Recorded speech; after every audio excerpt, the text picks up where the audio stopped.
The moment I saw my children's faces fall as they realized they weren't invited to their cousin's birthday party, I felt the familiar sting of old wounds. It's a feeling I know all too well, one that has haunted me for years. My parents had always favored my brother's children, showering them with gifts and attention while my kids were left with nothing but empty promises and disappointment.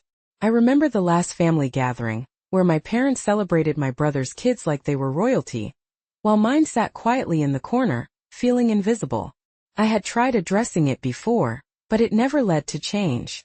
Their dismissive attitudes and the favoritism were deeply ingrained, like a family tradition I never signed up for. With my brother's birthday party approaching in just a few days, I knew I had to make a decision to protect my children from this toxic cycle. I couldn't bear to see them hurt again, feeling unworthy and unloved. It was time to take a stand. I wanted to shield my children from the pain of exclusion, from the feeling of being second best.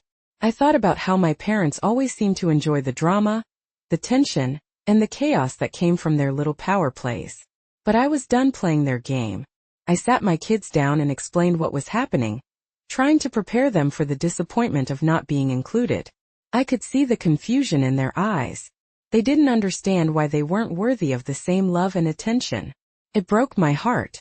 I needed to confront my parents about their favoritism, to set boundaries that would protect my children from their toxic behavior. I was tired of being the peacemaker, the one who always tried to smooth things over. This time it was different. This time I was ready to fight for my family, my kids. As I thought about my next move, I felt a mix of anger and determination. I wasn't just going to sit back and let this continue. No more empty promises. No more pretending everything was fine while my children suffered. It was time to take control of my family's narrative. As the days passed, I reflected on all the times my parents had dismissed my children in favor of their golden grandchildren. It was like a movie on repeat, and I was tired of watching. I recalled last Christmas vividly, the scene etched in my mind. The room was filled with laughter and excitement as my brother's kids tore into their expensive gifts, their eyes wide with delight. Meanwhile, my kids sat quietly, pretending to be thrilled while receiving nothing more than a simple card with a generic message inside. That day, I felt invisible, and I could see the hurt in my children's faces as they realized they were overlooked once again. The unspoken rule was clear. My parents valued my brother's children more than mine, and the emotional cost was mounting. I could see how this favoritism affected my kids. They felt unworthy, like they didn't matter. I watched as their self-esteem took a hit each time they were left out. It broke my heart to see them struggle with feelings of inadequacy, and I knew I had to confront this pattern before it became a permanent scar on their hearts. Every time we gathered as a family, I could feel the tension. My parents would beam with pride when my brother's kids entered the room, while mine were almost an afterthought. I remember trying to change the subject to bring my kids into the conversation, but my parents would quickly steer it back to their favorites. It was almost like a game to them, and I was done being a pawn. I thought about all the times I had spoken up, only to be dismissed with a wave of my mother's hand or a condescending laugh. "Oh, Anna, don't be so sensitive," she would say, as if my feelings were just a minor inconvenience.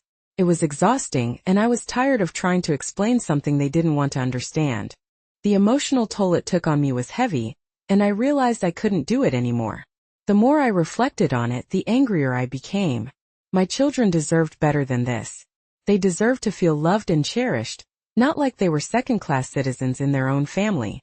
I needed to confront my parents about this toxic dynamic, to set boundaries that would protect my children from their favoritism. I started to write down my thoughts, organizing my feelings like I was preparing for a battle. I knew that addressing this would not be easy, but I was determined. I wouldn't allow my parents to continue to hurt my children. I thought about how my parents seemed to enjoy the drama, the tension, and the chaos that came from their little power plays. But I was done playing their game. It was time to take a stand, and I was ready to fight for my family. That's when I realized it wasn't just about me. It was about my kids. I needed to be the advocate they didn't know how to be. I thought about how they deserved to grow up without the burden of feeling less than, without the weight of being compared to their cousins. I wanted them to know that they were enough just as they were, that they didn't need to compete for love or attention. As I sat with my kids, I explained what was happening, trying to prepare them for the disappointment of not being included in the birthday party. I could see the confusion in their eyes. They didn't understand why they weren't worthy of the same love and attention as their cousins. It broke my heart to see them process this pain. And I promised myself that I wouldn't let it continue. I was tired of being the peacemaker, the one who always tried to smooth things over. I wasn't going to let my parents dictate my children's worth any longer. This time it was different. This time I felt empowered, ready to reclaim the narrative of our family. I was ready to confront my parents and finally put an end to this toxic cycle. Then one evening, as I was preparing dinner, I overheard a conversation between my parents and my brother in the living room. They were laughing and I paused, thinking they might be discussing something innocuous. But as I listened closer, my heart sank. They were talking about my kids, dismissively saying how they wouldn't even notice they were excluded from the birthday party. "They're not missing much," my mother said, her tone dripping with contempt. My stomach twisted into knots. In that moment I realized my children were merely tools to my parents, useful only when convenient. They didn't see my kids as individuals deserving of love and attention. They saw them as an afterthought, a burden. I couldn't allow this to continue. I made a firm decision. I would cut all contact between my children and their grandparents. No more letting them be hurt by the favoritism and the neglect. It was a heavy decision, but I felt a surge of resolve. I thought back to all the times my children had been overlooked, all the times my parents had made them feel less than. I remembered how my mom had brushed off my concerns in the past, telling me I was being too sensitive, or that I should just let things go. But no more. I was done letting their dismissive comments slide. I quickly set the table and gathered my children for dinner, my mind racing. I knew I had to explain to them what was happening, but how could I do that without breaking their hearts? I didn't want them to feel like they had done something wrong, or that they weren't worthy of love. I wanted them to know it was not their fault, that they were perfect just the way they were. As we sat down to eat, I took a deep breath and started to talk. "You know how sometimes family can be unfair?" I began, watching their faces react to my words. "Well, I found out that your grandparents have decided not to invite you to a birthday party. They only want to celebrate with your cousins. I want you to know that this isn't about you not being enough. It's about them not understanding how special you both are." I could see the confusion in their eyes, and it broke my heart. They didn't understand why they weren't worthy of the same love and attention as their cousins. I could feel their disappointment hanging in the air, thick and heavy. I wanted to scream that they are worth so much more than how my parents treated them. "But why, Mommy?" my youngest asked, his voice barely above a whisper.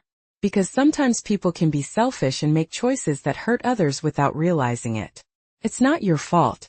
You both deserve to be loved and celebrated, just like anyone else. I promise I will do everything I can to make sure you know how special you are to me, every single day." The weight of my words hung heavy in the room. I could see the wheels turning in their heads, trying to understand the world around them. I felt a mix of anger and determination rise within me. I would not let my parents' actions define my children's self-worth. They deserved better. They deserved to feel loved and cherished, not like they were second-class citizens in their own family. As I finished dinner, I couldn't shake the feeling of dread building inside me. I knew I had to confront my parents about this toxic dynamic, to set boundaries that would protect my children from their favoritism. I was tired of being the peacemaker, the one who always tried to smooth things over. This time it was different. This time I was ready to fight for my family, my kids. I thought about how my parents always seemed to enjoy the drama, the tension, and the chaos that came from their little power plays. But I was done playing their game. I was ready to take a stand, and it felt empowering. I wasn't just doing this for myself. I was doing this for my children, to shield them from the pain of exclusion and the feeling of being unworthy. This wasn't just about the birthday party. This was about breaking a cycle that had plagued our family for too long. I could feel the anger boiling inside me. It was time to confront my parents and finally put an end to this toxic cycle. I called my parents, my voice steady and unwavering. I knew this conversation was long overdue, and it was time to lay down some firm boundaries.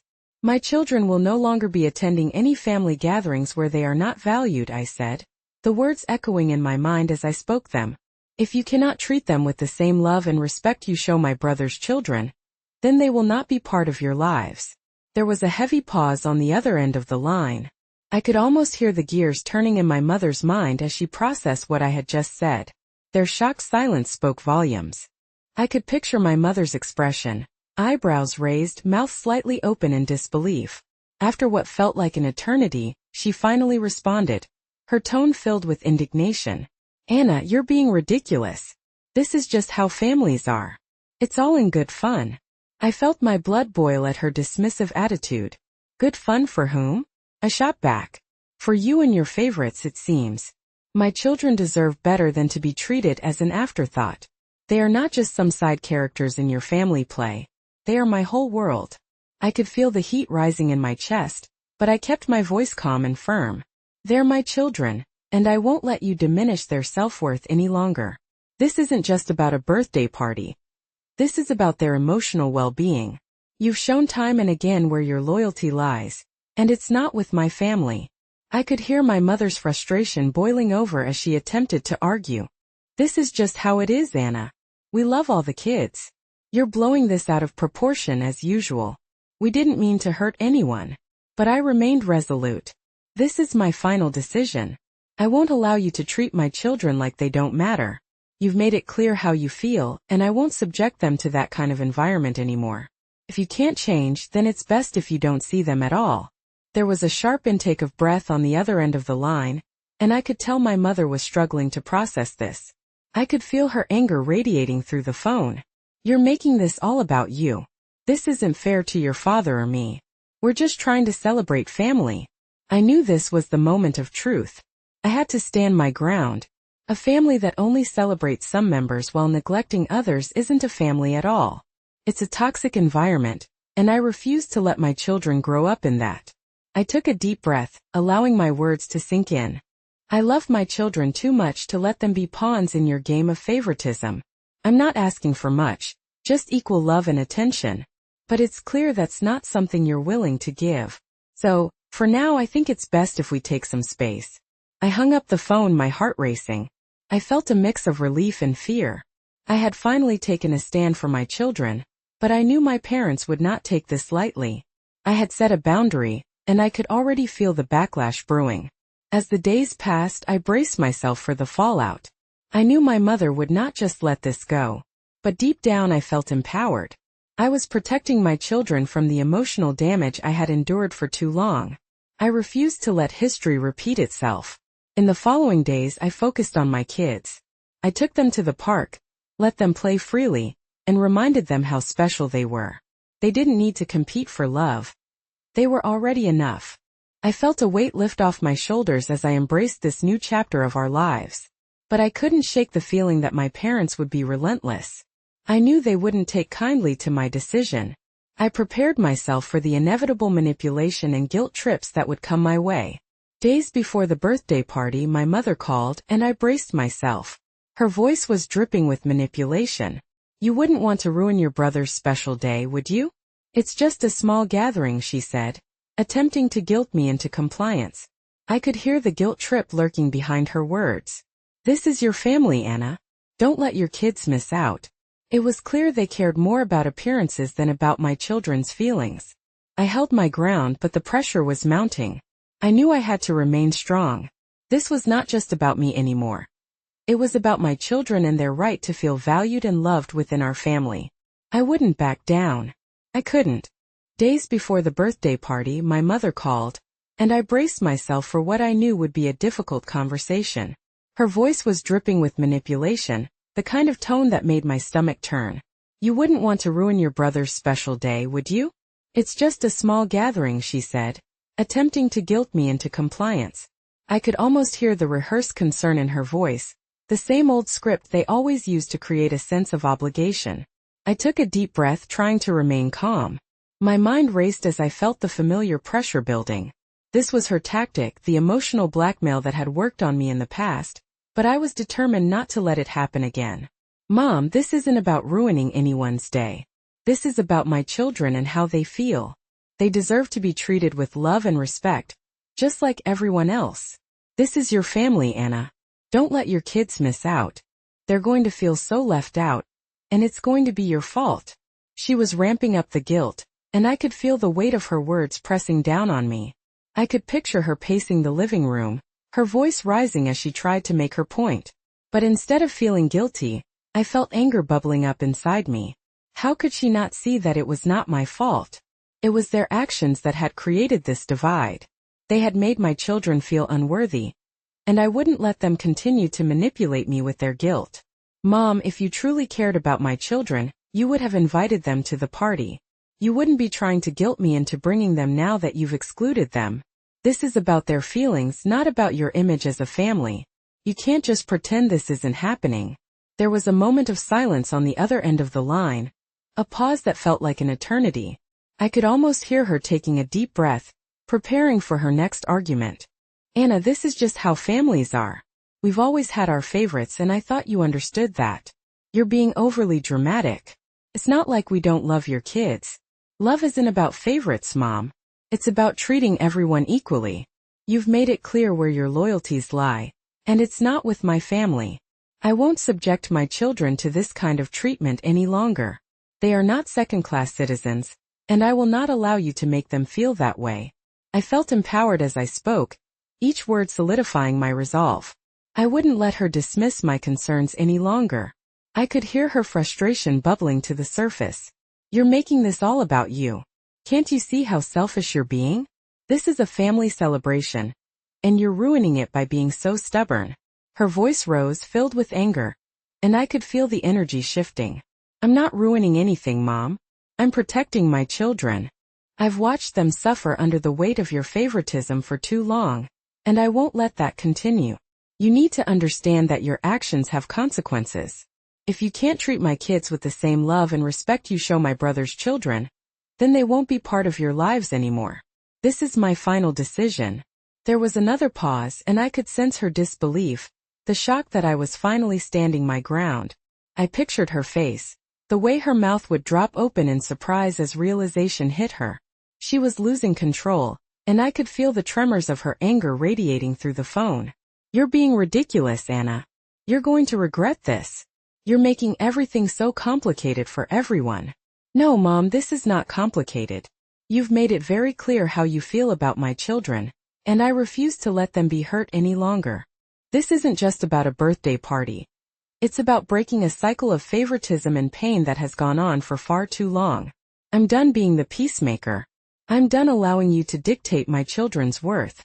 I hung up the phone, my heart racing. I felt both terrified and exhilarated. I had finally taken a stand for my children, but I knew there would be consequences. I had set a boundary, and I could already feel the backlash brewing. But deep down I felt empowered. I was protecting my children from the emotional damage I had endured for too long. As the days passed, I braced myself for the fallout. I knew my mother would not just let this go, but I was ready to face whatever came next. This was no longer about me. It was about my kids, and I would fight for them no matter what. The day of the birthday party arrived, and I braced myself for the inevitable. I had chosen to keep my children away from the toxic environment that had been created, but I knew my family would be trying to pull me back in. As I went about my day, I received a text from my brother with a photo of my brother's children smiling excitedly with their new toys. The image felt like a punch to the gut, a reminder of the exclusion my children were facing. It was as if my parents and brother were throwing the birthday party just to prove a point, to show me that they could exclude my kids and still enjoy their lives without any regard for their feelings. I could almost hear their laughter in the background, sure that I would crumble and bring my kids to the party, hoping that the social pressure would force my hand. I felt a surge of anger, but I also felt a sense of empowerment. I looked over at my children, playing quietly in the living room, completely unaware of the turmoil surrounding them. They were laughing, having the time of their lives with each other, and I felt a swell of pride. I refused to let them be pawns in this game of favoritism and manipulation. They deserved better, and I had to protect them from the emotional damage that had haunted me for too long. As the clock ticked closer to the party time, I felt the pressure mounting. I knew my parents were counting on me to buckle under the social expectations, but I was resolute. I had made my decision, and I wasn't going to let anyone dictate my actions or my children's worth. I could hear my mother's voice in my head, trying to guilt me into compliance, but I refused to entertain those thoughts. Instead of responding to the invitations or the texts from my family, I took my children to the park. I wanted to create a positive experience for them, one that was free from the weight of favoritism and exclusion. The sun was shining, and the sound of laughter filled the air as my children ran towards the playground. I felt a sense of relief wash over me as I watched them play freely, without the burden of feeling unwanted or unworthy. In that moment I realized this was not about making a grand statement. It was about providing a safe space for my children to feel loved and valued. I didn't need to confront my parents at every turn or seek their approval.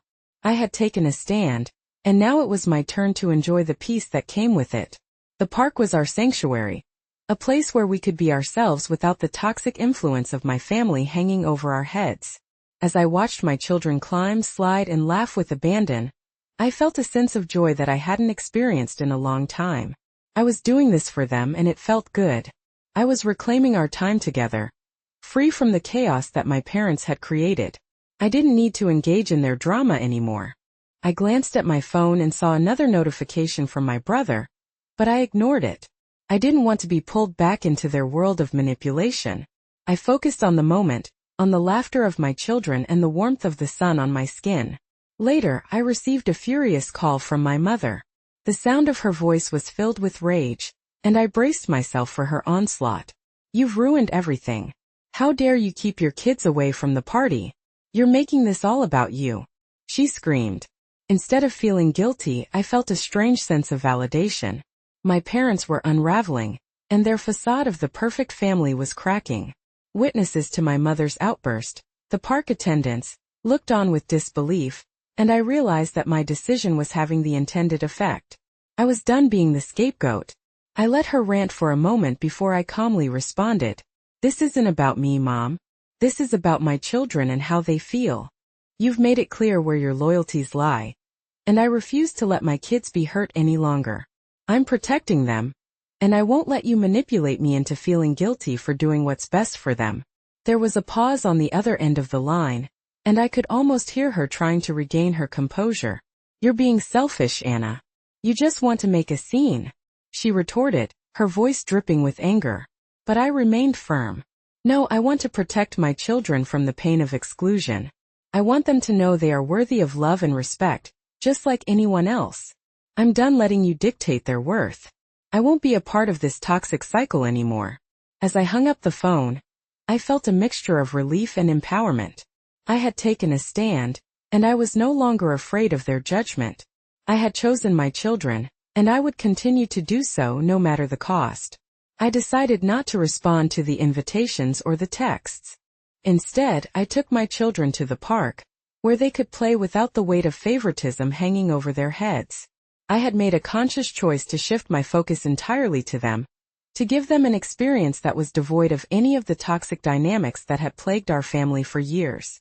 As we arrived at the park, the sun was shining brightly, casting a warm glow over everything. My children ran ahead, their laughter ringing out like music. I watched them, my heart swelling with pride. They were so joyful, so free. I wanted them to feel that way every day, and I was determined to give them a childhood filled with love, acceptance, and happiness, not the conditional love that my parents had offered me. The swings were the first stop, and I pushed them higher and higher, enjoying the unfiltered joy on their faces. I made a mental note to capture this moment in my mind, to remember how it felt to give them my undivided attention. I wanted them to know that they were cherished, and that their worth was not tied to anyone else's approval. As they swung back and forth, I felt a sense of relief wash over me. Here, in this moment, I was creating a safe space for them, a sanctuary away from the chaos that always seemed to surround my family. I didn't need to make a grand statement or confront my parents publicly. Just being with my children, giving them my time and love was enough. After the swings, we moved to the playground. My kids climbed up the jungle gym, their little hands gripping the bars as they confidently navigated their way to the top. I cheered them on, feeling proud of their bravery and independence. They were thriving, and I realized how much I had underestimated their resilience. As I watched them play, I felt a sense of empowerment. I wasn't just a spectator in their lives. I was actively shaping their experiences. I had chosen to prioritize their happiness over the expectations of my family, and it felt liberating. This was the kind of parent I wanted to be, one who stood up for her children and shielded them from emotional harm.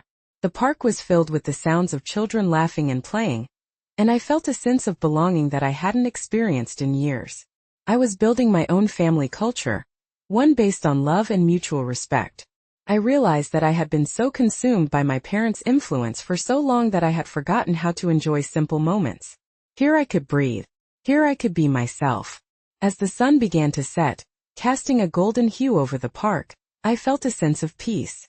I didn't need to engage with my family's drama. I could simply enjoy my life with my children, free from the burden of their expectations.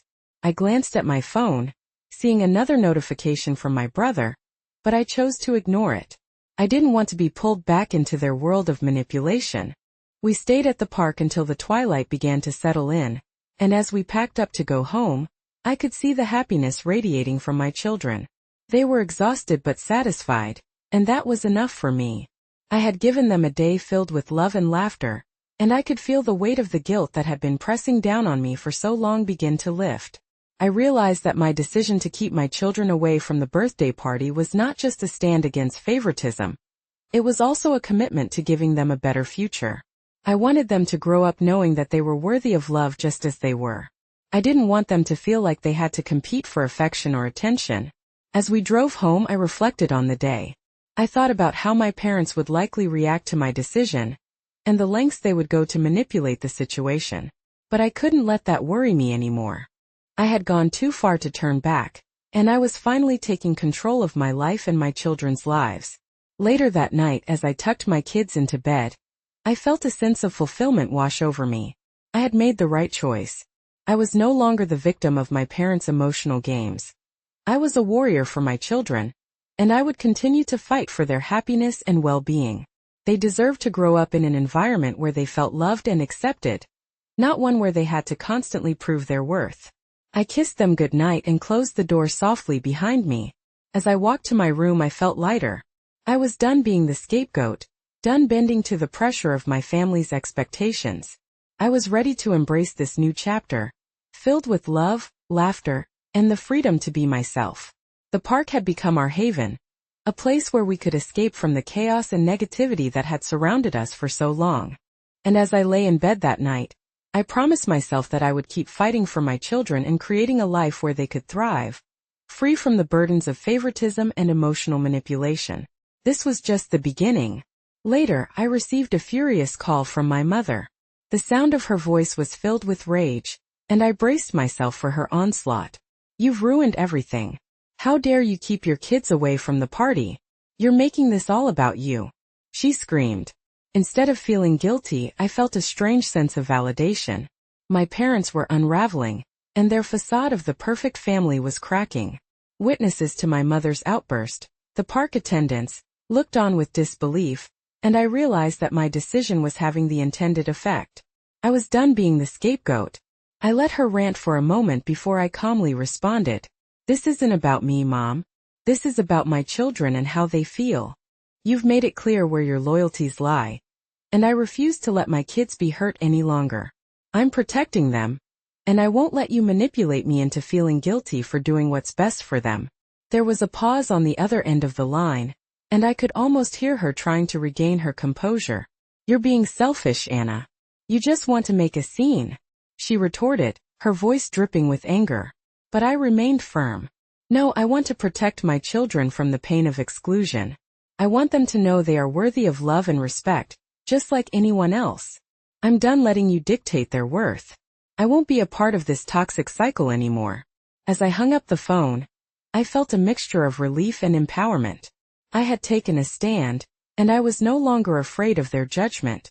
I had chosen my children, and I would continue to do so no matter the cost. My heart raced, but it was no longer from fear.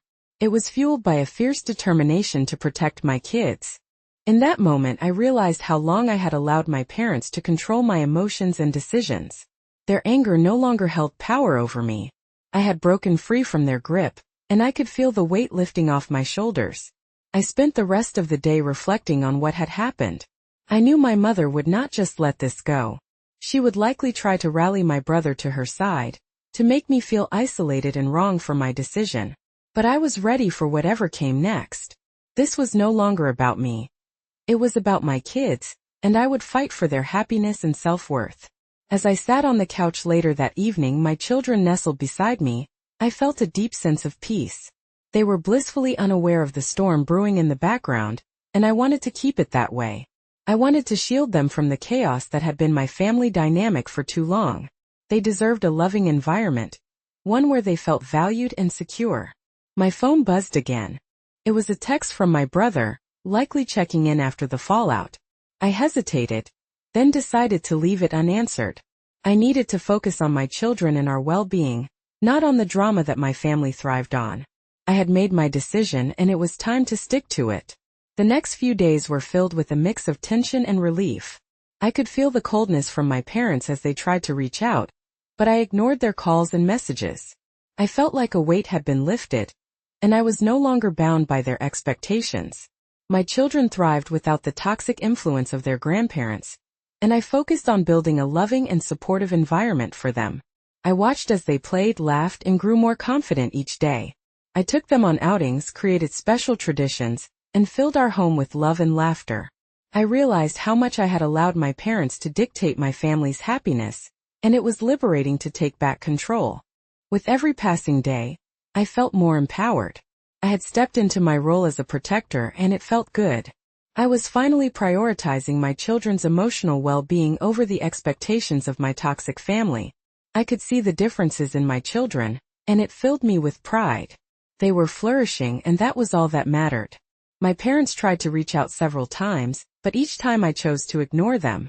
Their attempts at guilt and manipulation fell on deaf ears. I had made my boundaries clear, and I was no longer willing to bend or compromise. I was done playing their games. One afternoon my brother called me again. His voice laced with frustration. "Mom and Dad are upset because they didn't get the attention they expected from you," he said, almost pleading. I could feel the pressure rising again, but I remained calm. "This isn't about their attention. It's about my children's well-being," I replied firmly. "I won't let them be hurt any longer. I'm protecting my kids and that's my priority." I could hear his exasperation on the other end. "You're being unreasonable. Can't you see how much they care? Caring doesn't look like this, and I refuse to accept their conditional love. It's not how family should be, and I won't let my kids grow up thinking they have to earn love." The conversation ended with him trying to convince me to reconsider, but I stood my ground. I felt a surge of pride in my decision, knowing that I wasn't just protecting my children. I was also breaking the cycle of toxicity that had plagued my family for generations. As the weeks turned into months, I felt a renewed sense of purpose. I was no longer living in the shadow of my parents' expectations.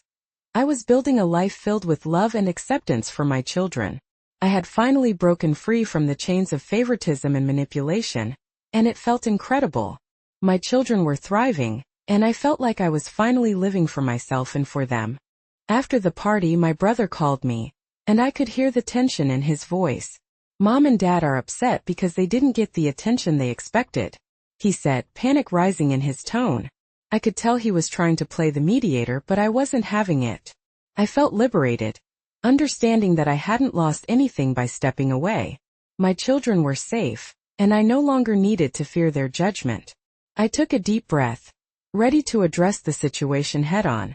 This isn't about them, and it never was. It's about my kids and how they feel. They deserve better than to be treated like second-class citizens in their own family. I've made my choice and I'm not going back. I could hear my brother's frustration boiling over. "You're being unreasonable, Anna. You can't just ignore them. They're your parents." "Exactly, they're my parents, but that doesn't entitle them to treat my children as if they don't matter. I'm done allowing their behavior to dictate our lives. My kids are my priority now," I replied firmly. He sighed heavily, and for a moment there was silence on the line. I knew he was trying to process what I was saying, but I could also feel the pressure he felt to keep peace in the family. "You're making this harder than it has to be. They love you, you know that, right?" he said, his voice softer now, almost pleading. "Love shouldn't come with conditions, and they've shown me that time and time again. I can't allow my children to think that they have to compete for affection or attention. I won't let them grow up feeling unworthy. That's not love, that's manipulation," I responded, my voice steady. I could hear him exhaling sharply, and I knew I had struck a nerve. He didn't have the words to argue with me anymore. He was just trying to hold on to the family dynamic we both grew up with, but I had broken free from that mold. "You're being selfish, Anna. You're making this all about you," he finally snapped. "This is about my kids, and if you can't see that, then I can't help you. I'm protecting them from a toxic environment, and I won't feel guilty about it. They deserve to grow up knowing they're loved unconditionally. Not just when it suits someone else's agenda," I shot back, feeling my conviction grow stronger. He fell silent again, and I could hear the gears turning in his head. I knew this conversation was difficult for him, but I also knew it was necessary. "You're pushing everyone away, Anna. What happens when they really need you?" he asked, his tone more subdued now. "They've always needed me, but only on their terms. Now I'm choosing to be there for my kids, and I won't let anyone make me feel guilty for that. I've been pushed around for too long and I'm done. I'm reclaiming my life, and it starts with my children," I said, feeling empowered. The conversation ended with him trying to convince me to reconsider, but I stood my ground. I felt a surge of pride in my decision, knowing that I wasn't just protecting my children. I was also breaking the cycle of toxicity that had plagued my family for generations. As the weeks turned into months, I felt a renewed sense of purpose. I was no longer living in the shadow of my parents' expectations. I was building a life filled with love and acceptance for my children. I had finally broken free from the chains of favoritism and manipulation, and it felt incredible. My children were thriving, and I felt like I was finally living for myself and for them. I started focusing on creating new traditions with my children. We began exploring new parks, trying out different activities, and truly enjoying each other's company without the weight of familial expectations hanging over us. I felt like I was finally able to be the mother I always wanted to be. I noticed subtle changes in my children as well. They were more confident in their interactions with others, and their laughter echoed through our home more often. They were no longer worried about whether they were good enough, and that was the most beautiful gift I could give them. One day while we were out at a local fair, my daughter turned to me with a big smile on her face and said, "Mom, I love spending time with you. You make me feel so happy." Her words hit me like a ton of bricks. I realized that this was the life I had always wanted for us. A life filled with joy, laughter, and unconditional love. I felt tears prick at the corners of my eyes, but they were happy tears. I had chosen to break free from the bonds of toxicity, and in doing so, I had created a safe haven for my children. I was no longer bound by my parents' expectations or their need for control. I was finally free to be the mother I was meant to be, and it felt amazing. Every time my phone buzzed with a text or call from my parents or my brother, I felt a sense of empowerment in ignoring them. I was reclaiming my time and energy, and it felt good. I was no longer at their mercy, and I was ready to embrace my new life. As I reflected on the path I had taken, I felt proud of the steps I had made to protect my children. I had stood up to my family, and I had chosen my children's happiness over their toxic influence. I was finally living life on my own terms. Months passed and life moved on in a way I never thought possible. My children thrived without the toxic influence of their grandparents, and I focused on building a loving and supportive environment for them. I could see the changes in their confidence and happiness. They laughed more, played more freely, and I felt a sense of pride in the home we were creating together. I didn't just want to shelter them from negativity. I wanted them to flourish, to know they were worthy of love, not just as an afterthought.